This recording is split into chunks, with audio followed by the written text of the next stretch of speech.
Om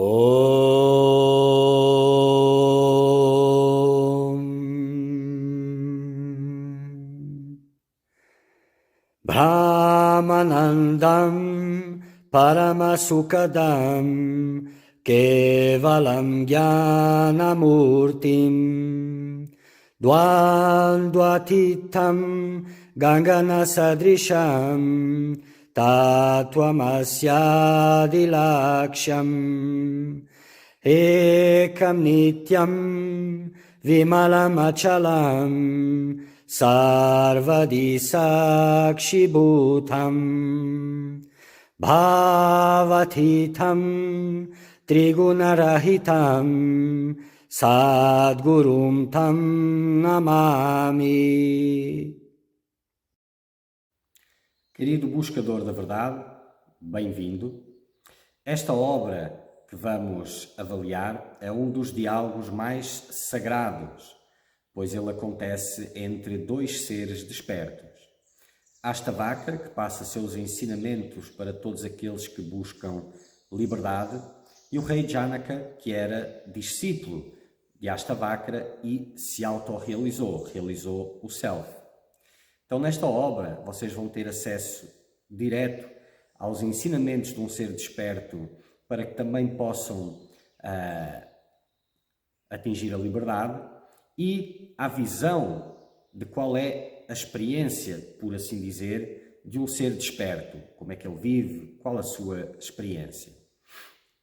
Então, encham o vosso coração com devoção, com reverência, pois essa é a melhor forma destes ensinamentos brotarem dentro de vós. Que todos vocês possam encontrar liberdade.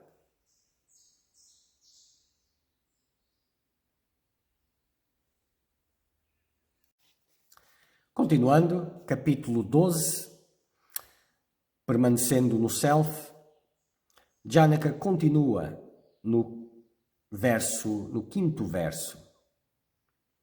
Um estágio de vida ou nenhum estágio de vida.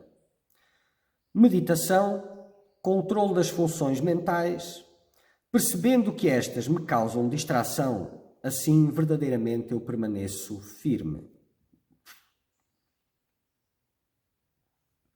Então, um estágio de vida tem a ver com os deveres relativos ao estágio de vida, não é? Ou nenhum estágio de vida, a renúncia do estágio de vida. A meditação, controle das funções mentais. Então, todas estas coisas, percebendo que me causam distração, assim verdadeiramente eu permaneço firme. Então, na visão do buscador da verdade, todas estas coisas têm esforço envolvido, têm considerações envolvidas, não é? E elas são muito importantes, até ao ponto em que elas causam distração. O que é que isso significa? Enquanto existe muita agitação, muitos apegos, medos, fraquezas, fragilidades, muita distração, não é? Completamente imerso na dualidade, todas essas coisas, primeiro o estágio de vida em que se encontra, os deveres inerentes ao mesmo, depois a renúncia do estágio de vida e o abraçar do Dharma superior, que é o da autorrealização. A meditação como uma ferramenta de distanciamento do mundo, de desapego, de regresso à quietude. O controle das funções mentais com o mesmo propósito são ferramentas muito importantes para purificar a mente, para se estabelecer na quietude. E quando se estabelece verdadeiramente na quietude, e verdadeiramente na quietude significa 24/24, e não como muitos relatos que eu já ouvi, mas eu sento para meditar e a minha mente fica quieta. E a técnica, eu sinto que ela é uma distração para a minha mente. E depois saem da meditação e voltam aos investimentos mundanos, cheios de apegos e não é nada disto. Absolutamente nada disto. É uma oitava superior ou várias oitavas superiores. Então, todas estas considerações são importantes enquanto não há quietude. São ferramentas para a quietude.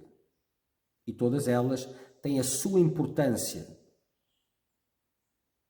Mas a partir do momento que a minha mente já não vai para os objetos dos sentidos, está estabelecida naquela vibração superior, na quietude. Todas estas ferramentas, o controle das funções mentais, a meditação ou qualquer outra consideração, que são um meio de chegar neste estágio de quietude e que precisam de esforço, elas se tornam uma distração. Aí é hora de deixar tudo isso e se estabelecer na quietude apenas.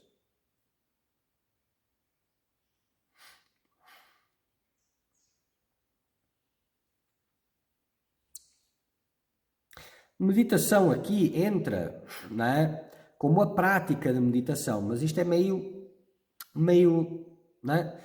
Porque a prática da meditação é, na realidade, a prática da concentração.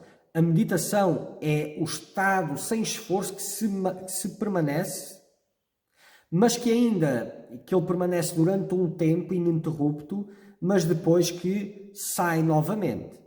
Regressa ao estado de consciência, ao modo de consciência anterior. Então, mas a meditação é esse estágio que acontece, tipo que já não tem o esforço. O esforço é a prática da concentração. Mas aqui me parece que implica todo este trabalho de concentração, meditação e etc. Não é? Então, percebendo que estas me causam distração, quando eu percebo que isto é fonte da distração que perturba esta quietude, não tem mais nada a perturbar esta quietude, o tempo todo esta quietude está estabelecida, e ir a estas práticas ou considerações me distrai, se torna meio que algo antinatural. Antinatural porque perturba o estado de quietude natural. Aí é hora de largar. Já na perspectiva do conhecedor da verdade, aquele que se autorrealizou, não é? Todas essas considerações são irrelevantes. Ele está estabelecido no self e isso seria como que regredir. Não faz sentido nenhum, não é natural. O seu estado natural não permite nada disso, não tem como considerar nada disso. Continua. A abstenção da ação é tanto o resultado da ignorância quanto a realização da ação. Sabendo completamente esta verdade, assim eu permaneço firme. Então, para o buscador da verdade, muitas vezes se levanta essa questão, mas afinal o correto é engajar em ação ou se abster da ação. Só que a questão é, qualquer uma delas tanto pode ser certa como errada. Não é? Na questão do conhecedor da verdade, o que se autorrealizou, ele sabe que as ações que são do corpo não são dele.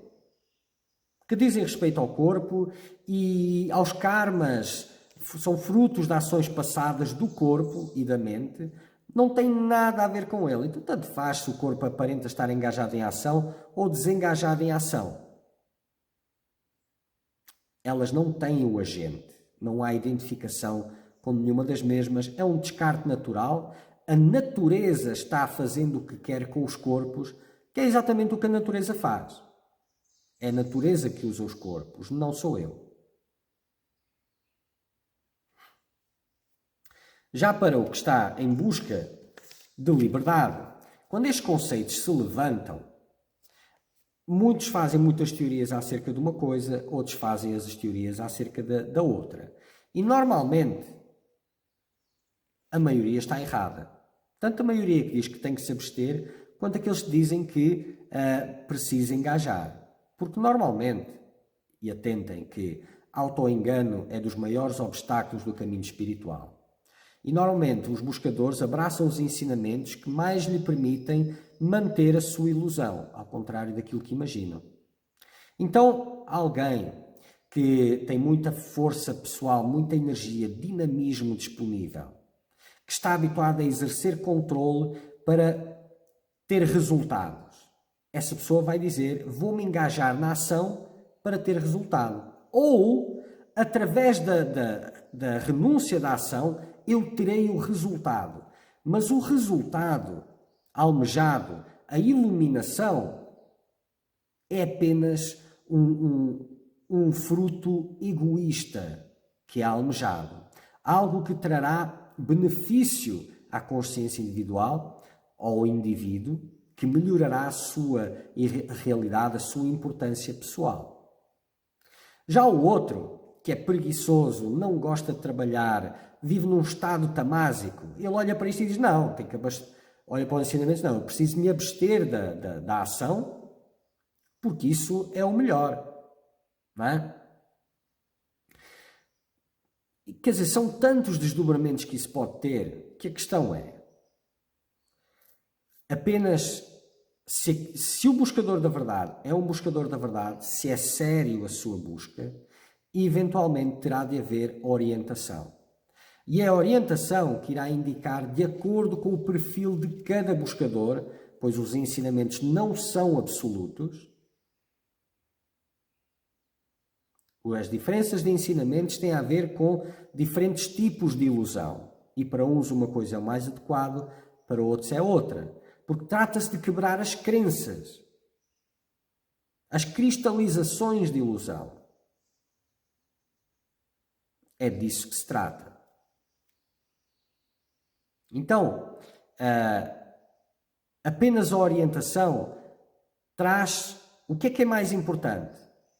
E no início, de forma generalizada, a ação é muito importante. Até porque não tem como chegar em sattva, se estabelecer inquietude, partindo de tamas, da indolência, da cegueira, da dormência. Precisa da ação para purificar aquele estágio, aquela energia. Precisa estabelecer em rajas e depois chegar então em sattva. Independentemente disso, através da ação dá para desistir da ação, através da renúncia da ação dá para renunciar à ação. E o melhor curso a seguir, apenas o mestre, o guru, sabe de acordo com o discípulo. E apenas ele, porque ele pode dar a instrução. E o discípulo deve de aprender a dissociar-se de todas as ações do agente. É por isso que se larga a ação ou se engaja na ação, para desassociar o agente. E aí, óbvio que, independentemente do guru prescrever ação ou abstência da ação, o discípulo, pela sua natureza, pela necessidade do autoengano, ele usa a orientação que é dada ainda de uma forma que consiga manter a sua ilusão. E é na presença do mestre, o guru é que vai esclarecer e vai levar ao desassociar das questões pessoais com a ação ou a ausência da mesma.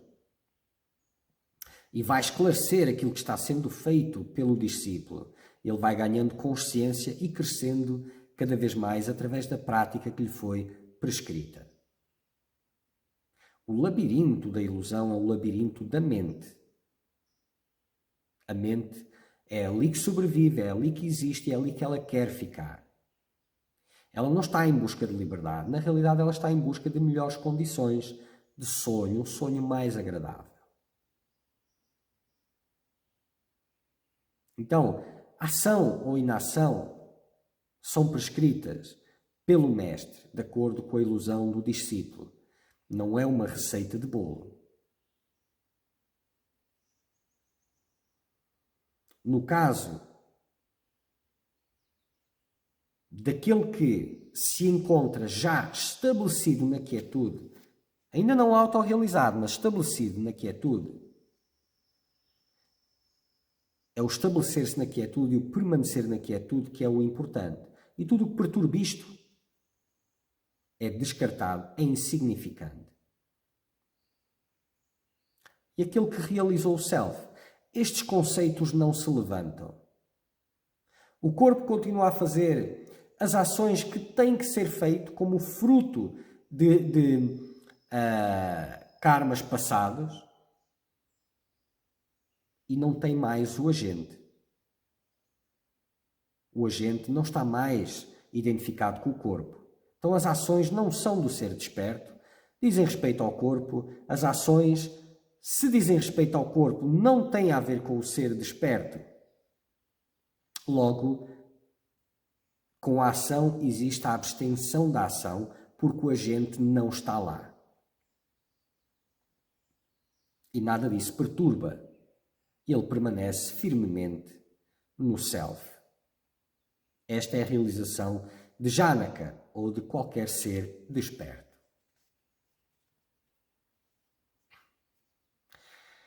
Pensando no impensável, apenas temos como recurso uma forma de pensamento. Não é? Para pensar no impensável, tem que usar um pensamento para isso. Portanto, desistindo desse pensamento, assim eu firmemente permaneço. Então, isto tem muitos paralelos aqui. Mas, de uma forma equivocada, ingênua, muitos leem isto e dizem assim, então vou largar técnicas, vou largar isso tudo, porque eu estou-me a agarrar a uma forma de pensamento, então vou desistir disso tudo. E para a maioria, o que resta, quando desiste das técnicas de meditação ou da forma de pensamento de sintonia com o self, resta o ruído habitual, não resta mais nada. Ou, mesmo que até haja um pouco de quietude ali naquele momento, depois regressa ao ruído nas atividades normais. Isto é muito diferente. Então a técnica da meditação, ao pensar no self, se agarrar ao self, a esta forma de pensamento, ela é um meio para desassociar, desapegar, dissolver todas as outras formas de pensamento. Da mesma forma que um barco, quando está no cais, amarrado ao cais, aquela corda, caso haja uma tempestade, não vai deixar que o barco seja arrastado na tempestade e destruído na mesma. Vai manter o barco amarrado no cais. Por outro lado, se o barco agora é suposto navegar e chegar ao seu destino, se ele continuar com a corda amarrada no cais, não vai sair dali. Então, os pensamentos, os apegos, as fragilidades, os desejos, tudo isso são a tempestade da metáfora, da analogia, não é? E a técnica de meditação, ou pensar no self, é aquela corda que não deixa arrastar nas outras coisas. Quando todas estas distrações terminam, quando já se estabeleceu numa vibração superior, aquela corda é a corda que não deixa o barco chegar no destino. Então deve ser descartada. Então, pensando no impensável, até porque não tem como pensar no self, mas fazendo essa prática, eu preciso de uma forma de pensamento. Portanto, desistindo desse pensamento, eu assim firmemente permaneço. No caso do buscador da verdade, quando ele se estabelece nessa quietude, ele desiste daquilo que ainda polariza essa quietude, que ainda exige esforço e perturba essa vibração de quietude e permanece naquela quietude. E ao permanecer ali, as impressões mais profundas, as sementes mais profundas, os sanskaras mais profundos, começam a ser queimados intensamente. E agarrar-se a alguma técnica vai perturbar. Então, das duas, uma. Ou já está 24/24 no estado meditativo, na quietude, ou ainda continua com uma técnica formal. E estas coisas é a orientação que determina. Continuar na técnica formal já não significa estar agarrado a uma técnica de meditação específica. Como eu expliquei, ela estava lá para possibilitar a abstração de todas as outras distrações, de todas as outras formas de pensamento. depois passa a ser a meditação no silêncio. Aqueles que ainda não fizeram isso, que é a maioria, eu ouço isto muitas vezes, eles praticam a quietude, tentam ficar no silêncio, pois não estão estabelecidos na quietude. E aí transformam o permanecer na quietude como uma técnica de meditação com esforço, o esforço de regressar lá. Ou então viajar nos pensamentos. E isso não é nada, porque isso é uma técnica muito sutil para um estágio muito grosseiro da mente. Se vai fazer alguma coisa, com certeza, mas é muito pouco, existem técnicas mais adequadas para isso. E à medida que se estabelece naturalmente naquele estágio ausente de pensamentos, na quietude, qualquer forma de pensamento vai perturbar. E aí sim, é hora de permanecer apenas ali.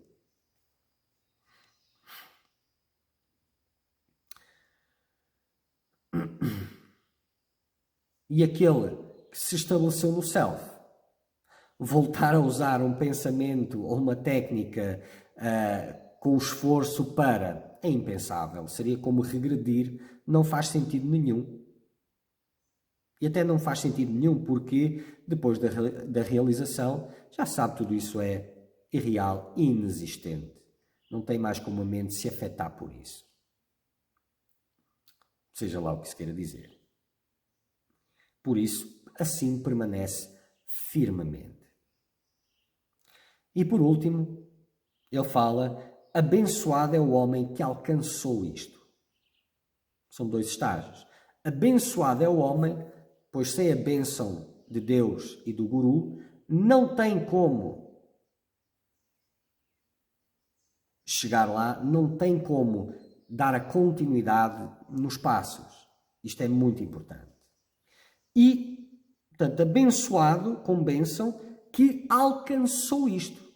Através da sua prática, do seu sadhana, abençoado por Deus, pelo Guru, como fruto também dos seus méritos. E através das suas práticas, alcançou a perfeição. Ou se desidentificou completamente da sua ilusão. Abençoado é ele que é assim por natureza.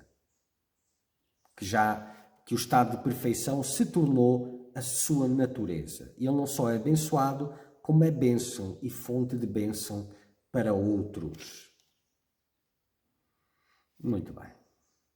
Om Purnamada Purnamidam Purnat Purnamudachyate Purnasya Purnamadaya Purnameva Vashishyate. Om Shanti Shanti Shanti.